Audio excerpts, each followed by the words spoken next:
2003ஆம் ஆண்டு பாஸ் பேப்பரில் ஒரு கணக்கு பார்த்த மாதிரி 2009லேயும் ஒன்று பார்ப்போம். இதில் முதலாவது கேள்வி, 2 மூல் எக்ஸ் ஆனது மூடிய பாத்திரம் ஒன்றினுள் 450 கெல்வினுக்கு சூடாக்கப்பட்டு ஒரு சமநிலையை உண்டாக்குது. அந்த சமன்பாடு தரப்பட்டிருக்கு. எக்ஸ் ஆனது 2y கேஸை உருவாக்குது. இச்சமநிலையில் 25% பிரிகை அடைந்து எக்ஸ் y கேஸை உருவாக்குகிறதாம்.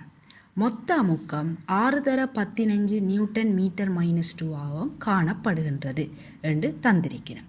சரியா? இதில் முதலாவது கேள்வி, எக்ஸினதும் வையினதும் மூல் பின்னங்கள் மற்றும் கேபி என்ற சமநிலை மாறிலி ரெண்டையும் கேட்டிருக்கணும். அப்போ முதல் செய்த கேள்வி மாதிரியே இதுவும் சிம்பிள். என்னென்று, எக்ஸ் ஆரம்பத்தில் 2 மூல் எடுத்திருக்கினா 25% பிரிகை அடையுது.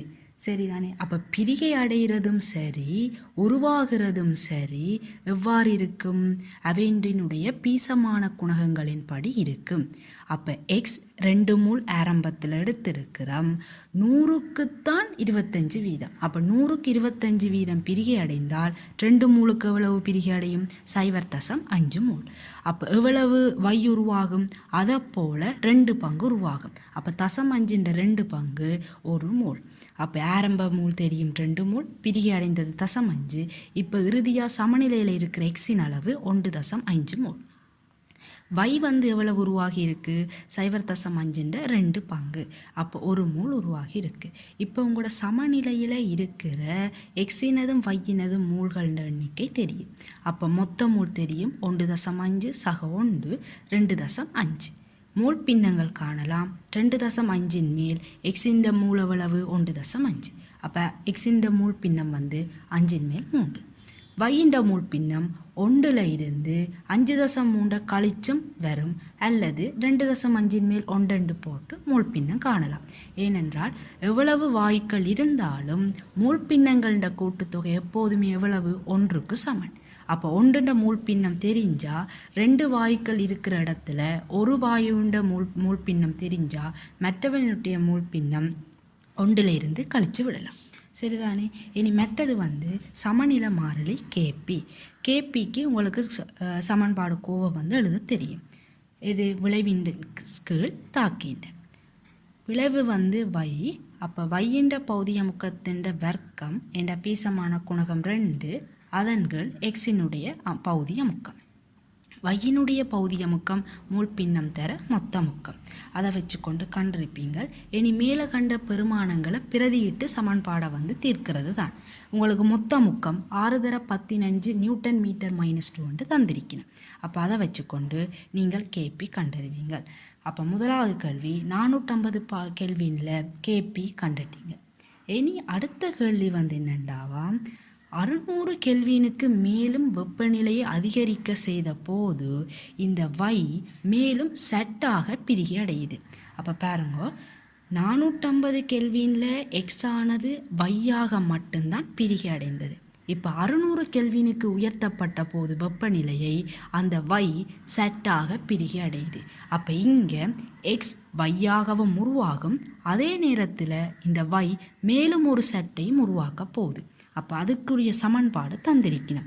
எக்ஸ் 2 வையாக பிரிகை அடையுது, அந்த 2 வையை உருவாக்குது. பிறகு அந்த 2 வை ஒரு செட்டை உருவாக்குது. அதற்குரிய சமன்பாடு தந்திருக்கணும். சரிதானே? இதில் உள்ள கேள்விகள் மூல்களின் எண்ணிக்கை, கேபி, மூல் பின்னம், பிறகு லிச்சர்டாலின் தத்துவத்தை பயன்படுத்துறது. அப்படி ஒரு தொடர் கேள்வி தான் கேட்பினம் ஒவ்வொரு முறை.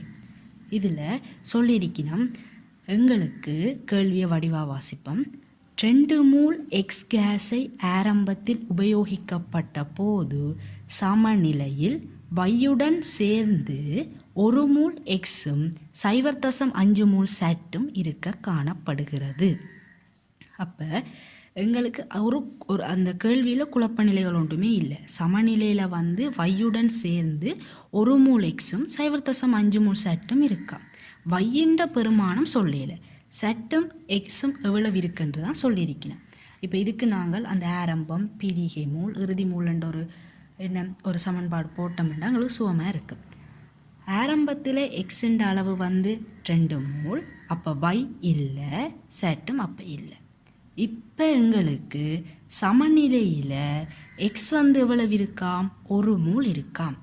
அப்போ ஆரம்பத்தில் எடுத்தது வந்து எக்ஸ் 2 மூல், சமநிலையில் இப்போ இருக்கிறது எக்ஸ் 1 மூலண்டா, அப்போ பிரிகை அடைந்தது எவ்வளவு, 1 மூல். அப்போ இங்கே எக்ஸ் வந்து 1 மூல் பிரிகை அடைந்தால் y வந்து 2 மூல் உருவாகும் பீசமான குணகத்தின் படி. நான் இந்த எழுதி காட்டினது வந்து உங்களுக்கு சுகமாக இருக்கும் பாருங்க.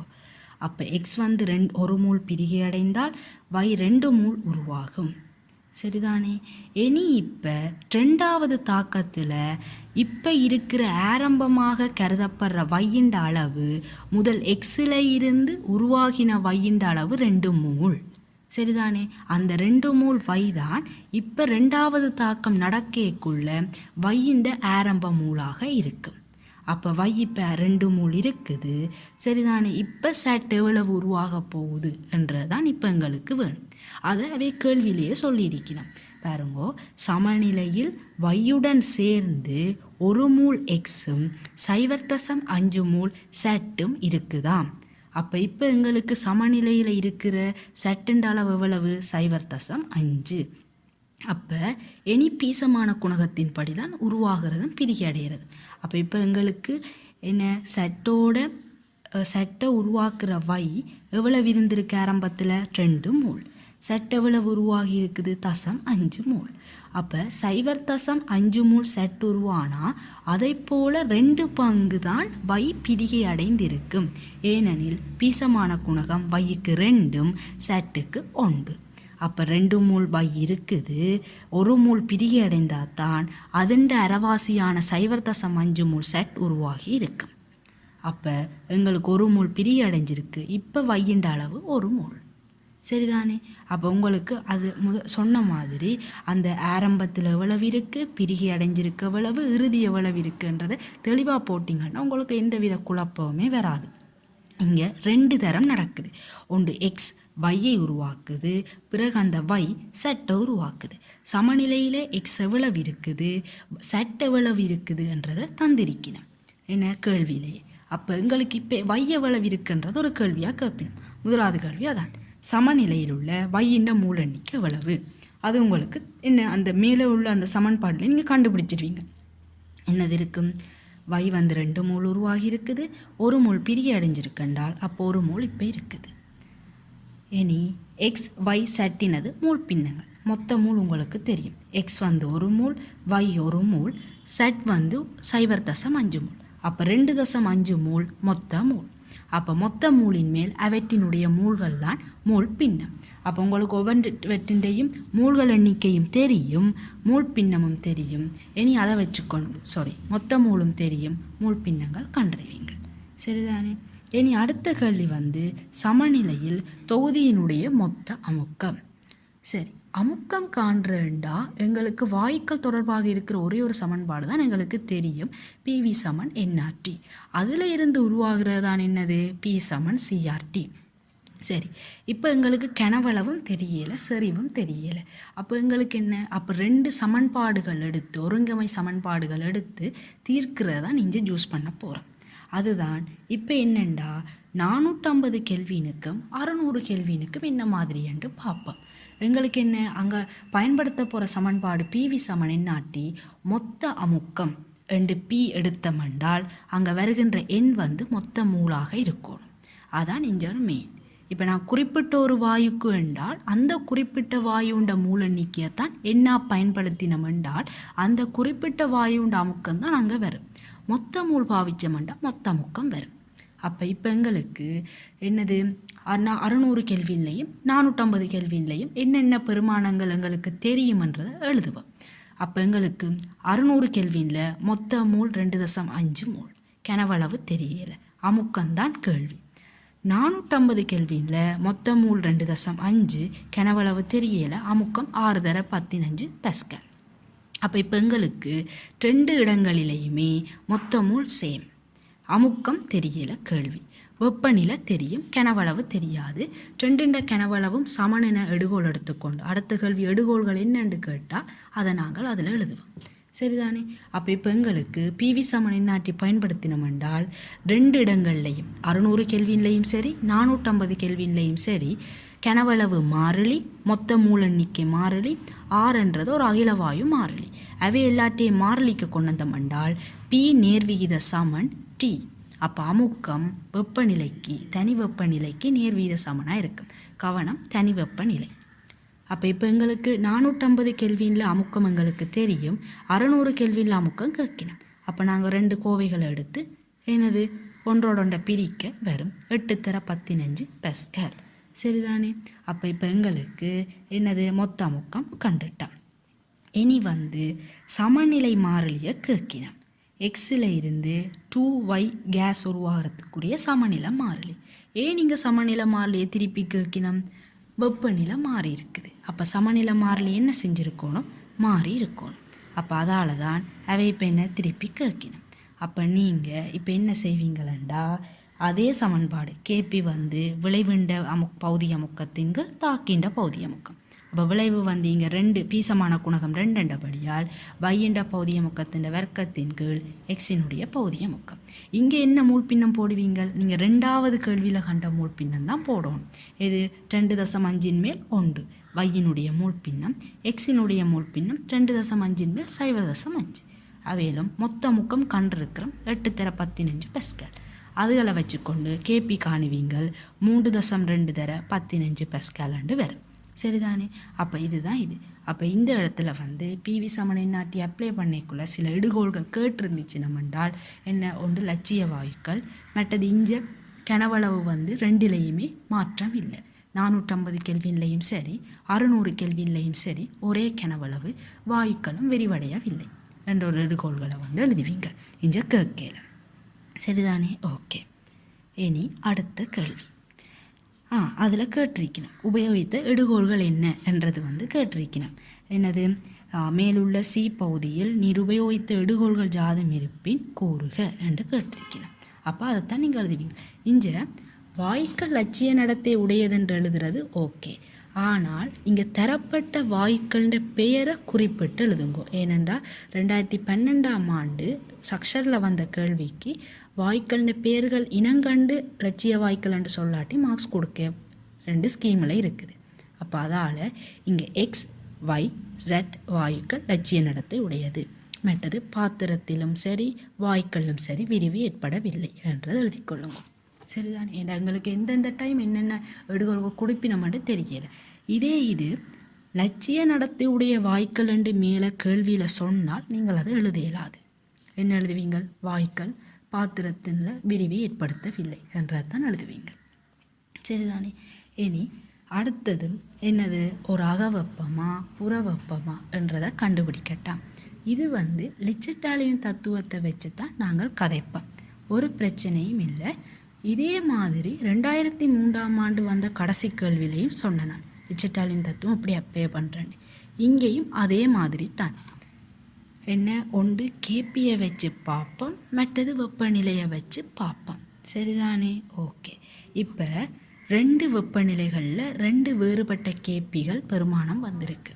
அதில் 450 கெல்வினில் கேபி 1.6 தர 15 பெஸ்கலும், அதே 600 கெல்வினில் கேபி 3.2 தர 15 பெஸ்கலும்.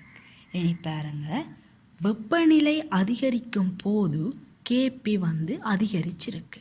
வெப்பநிலை கூடும்போது கேபி கூடுதென்றால் தாக்கம் அங்கே முன்முகமாக நடந்திருக்கு.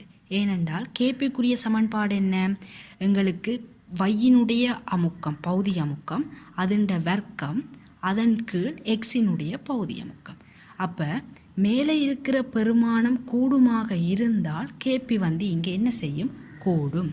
அப்போ வெப்பநிலையை அதிகரிக்கும் போது கேபி எங்களுக்கு கூடியிருக்கென்றால் உருவாகின வையண்ட அளவு கூடியிருக்குது. அப்போ முன்முகத்தாக்கம்தான் அங்கே நடந்திருக்கணும். அதால் தான் வெப்பநிலை கூடைக்குள்ள கேபி அதிகரிச்சிருக்கு.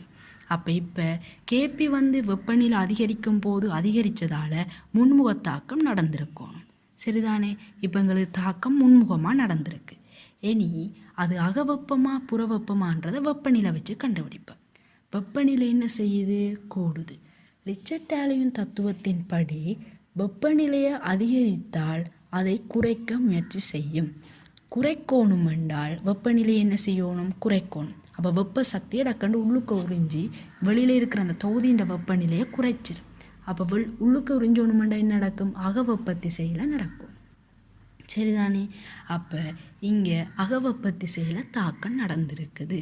சரி, இல்லை நார்மலாக யோசிக்க போகிறீங்களா? வெப்பநிலை கூடுது. அப்போ கூடுதுண்டா ப்ளஸ் ப்ளஸ்ண்டா என்ன? அகவெப்ப தாக்கம். அப்போ வெப்பநிலை கூடுது ப்ளஸ் அகவெப்ப திசையில் தாக்கம் நடந்திருக்குது. சரிதானே? அப்போ இங்கே வெப்பநிலை சார்பில் வெப்பநிலை கூடுது, அகவெப்ப திசையில் தாக்கம் நடந்திருக்கு. வெப்பநிலை அதிகரிக்கைக்குள்ள கேபி கூடுது, வையின்ற அளவு கூறுறபடியாக முன்முகத்தாக்கம் நடந்திருக்கு. அப்போ அகவெப்ப திசையில் தாக்கம் நடந்திருக்கு, முன்முகமாக தாக்கம் நடந்திருக்கு. எனவே முன்முகத்தாக்கம் அகவெப்ப தாக்கம். அப்போ பின்முகத்தாக்கம் என்ன? புறவெப்ப தாக்கம். அப்போ கூடுதலாக முன்முகத்தாக்கம் என்னன்னு தான் கேட்பினோம். நாங்கள் முன்முகத்தாக்கம் அகவெப்ப தாக்கம் அப்படின்னா சரி, விளக்குகண்டா இதுதான். லிச்சர்டாலியன் தத்துவத்தை பயன்படுத்தி தான் விளக்க போகிறீங்க. முதல் கேபி ஒப்பிட்டு பார்ப்பீங்கள், சொல்லுவீங்கள் வெப்பநிலை அதிகரிக்குது, கேபியின் அளவும் அதிகரிக்குது. எனவே உருவாகின வையின் அளவு அதிகரிக்கிறதால தாக்கம் முன்முகமாக நடந்திருக்கு. இனி வெப்பநிலை அதிகரிக்குது, அதாவது கூடுது, அப்போ ப்ளஸ் அகவெப்ப திசையில் நடந்திருக்குது. அப்போ வெப்பநிலை அதிகரிக்குது, அகவெப்ப திசையில் தாக்கம் நடந்திருக்கு. அப்போ கேபி அதிகரிக்குது, முன்முகத்தாக்கம் நடந்திருக்கு. இந்த வெப்பநிலை கூடுது, அகவெப்ப திசையில் நடந்திருக்கு. எனவே முன்முகத்தாக்கம் அகவெப்ப தாக்கம் என்றதை ஞாபகம் வச்சுருந்தீங்கன்னா சரி. அப்போ இதுதான் உங்களுக்கு இது. அப்போ எப்போவுமே கேபி கேசியில் ஒரு கடைசியாக லிச்சர்டாலியன் தத்துவத்தை பயன்படுத்தி செய்கிற ஒரு கேள்வி வரும். அகவெப்பமாக புறவெப்பமாக கண்டுபிடிங்க. ஓகே, இதில் உங்களுக்கு விளங்கி இருக்கும். 2003 சொன்னதுலேயும் விளங்கி இருக்கும். விளங்காட்டி பிரச்சனை இல்லை. லிச்சர்டாலியன் தத்துவம் திருப்பி இன்னும் ஒருக்கா நாங்கள் படிப்போம். ஓகே, சரி, கவனமாக திருப்பி ஒருக்கா செய்து பாருங்க.